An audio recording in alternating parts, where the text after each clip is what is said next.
to know that this information is out there, as we debated about, did somebody write something credibly and it's a real name, an anonymous name. I think it's becoming more and more important for us to know who the person is on the web. It's about people. I want the recommendation from other people. Sorry. No, go ahead. I was just going to go on. So, and if you think about what's happening is, you're seeing ubiquity around the world. Everybody's connected to the web. You are seeing access speeds go up tremendously. You're seeing new devices which are more compact. They're available. You can carry them around, do whatever you want. So I think, my perspective is what's going to happen is all digital information is going to go up there. Yeah. And I consider what we're doing as digital information as well. And your industry is going to change tremendously. I was just going to say that you've actually said that in a few years, most media will have to become digital. I'm just wondering if the internet functions on the premise from a user's perspective that everything's for free. I mean, we now have people experimenting with paid content and all the rest of it. As the sales guy, as the guy who brings home the bacon, is that a problem? Look, since time immemorial, media has been treated either as free or as fully paid for. You've had free newspapers being left in the metro in the UK, or in many countries where they're fully funded by advertising, and you've had exclusive journals where people pay thousands of dollars and there's 1,000 of them printed because that's relevant for those people. I think the internet's going to be the same way. There is still going to be lots of exclusive information which people want to pay for.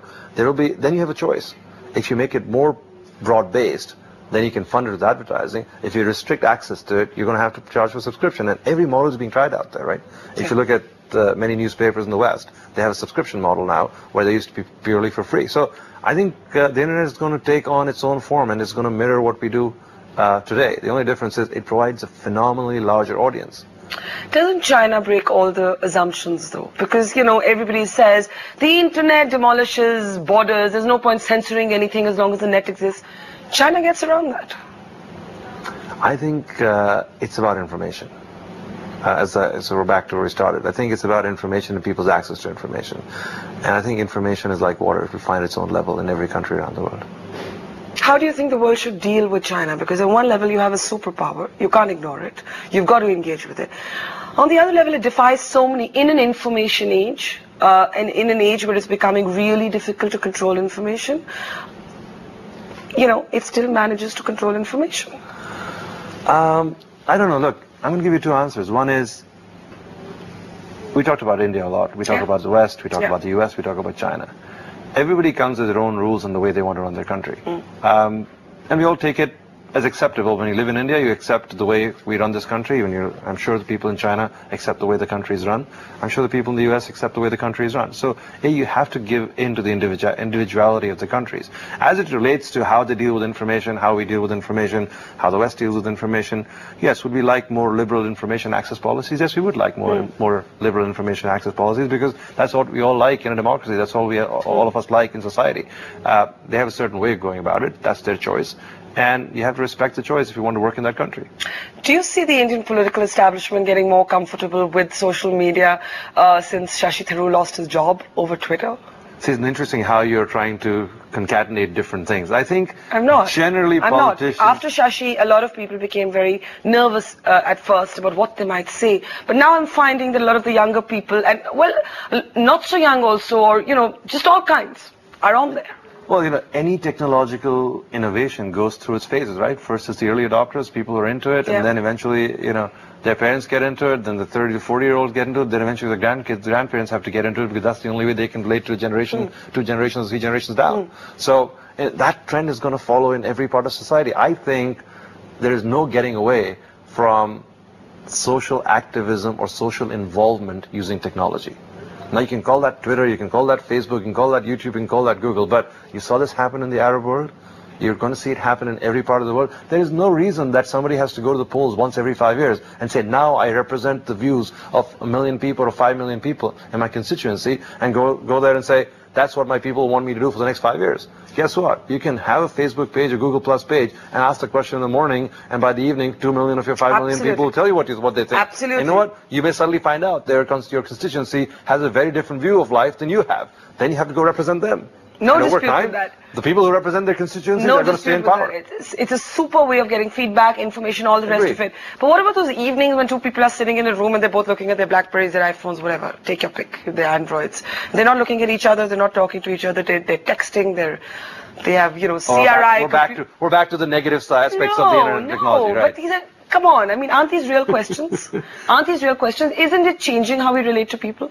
But just think about the amount of time we have saved by making life so much more convenient. I agree with that. I get my news. I don't know why you think I'm an internet disser. I think you're a very technically savvy individual. I totally get that part. I think you're highlighting the challenges we have as we get more and more. I understand ourselves better. Yeah. Look, the pace of life is different, right?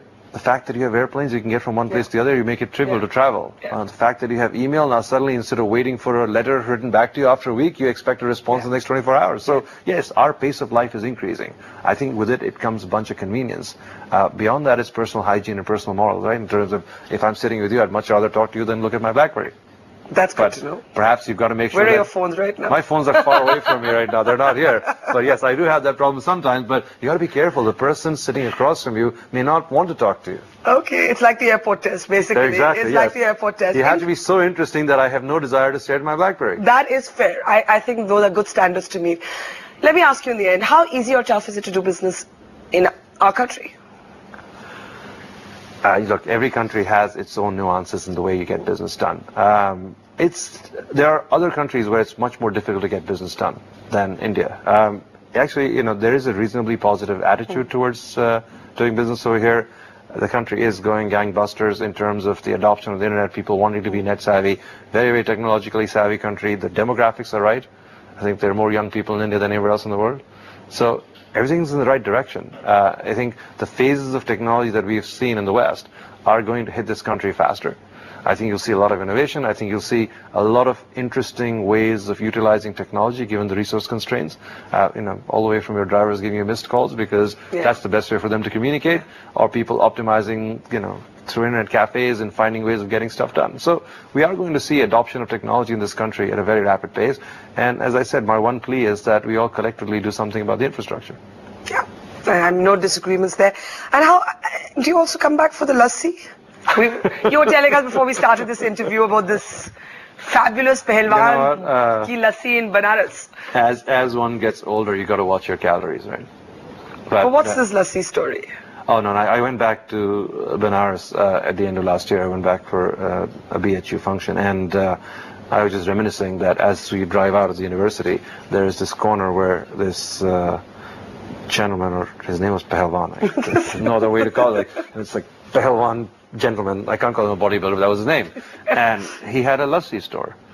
And because I went back and I stopped there, he says, "Oh, you're from BHU." Not exactly in English, but he said that to me. And he says, "Here, have a lassi." And then I just cringed when I saw him take a dollop of cream and load it onto a big sort of bowl of lassi. It would probably be the entire meal for a day in many countries. Some things you still need tactile and not virtual. Nikesh, Arora, pleasure talking to you.